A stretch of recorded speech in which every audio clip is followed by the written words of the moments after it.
তোর আজকে বিবাহ বার্ষিকী, আমি কি বলতে পারি তুই আমার ঘনিষ্ঠ বান্ধবী না?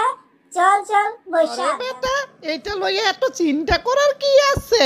তোর বউয়ের বান্ধবী আছে না, ঘনিষ্ঠ বান্ধবী মিতু। মিতুরে যায় ক, মিতু বুঝাইয়া কি রে বন্ধু, মন খারাপ করে বসে রইছিস কে? কি হইছে?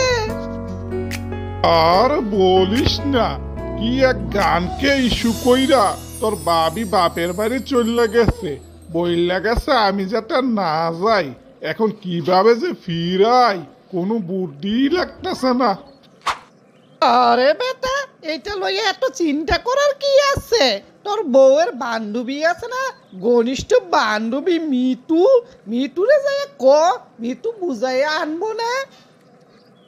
এই তুই তো ঠিক কথাই কইছ রে, মিতু অনেক ভালো বান্ধবী, তার কথা ঠিকই শুনবো। যাই যাই, আমি মিতু বাসায় যাইয়া মিতুরই বলি তার বান্ধবীকে বুঝাইয়া শোনাইয়া আমার বাসায় যাতে নিয়ে আসে।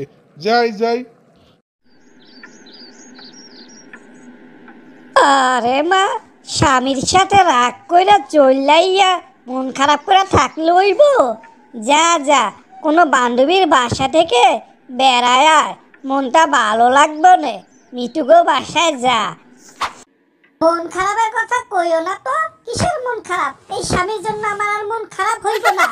মিতুগো বাসায় যাইতাম, যাওয়ার দরকারই। পেয়েটার আজকে বিবাহ বার্ষিকী, স্বামী বিদেশ করে, যাই আড্ডা সাড্ডা মারে আসি গা। ওয়াও বান্ধবী, তুই এতদিন পরে আমার কথা মনে পড়লো, আজকে দেখতেইছস, অনেক খুশি হইলাম। আয় বসে বসে কথা কই আয়। তোর আজকে বিবাহ বার্ষিকী, আমি কি বলতে পারি তুই আমার ঘনিষ্ঠ বান্ধবী না? চল চল বসে আড্ডা মারি। তা আমার দুলাভাইয়ের খবর কি? বিদেশ কি সারা জীবনই করবো নাকি দেশে আইব না?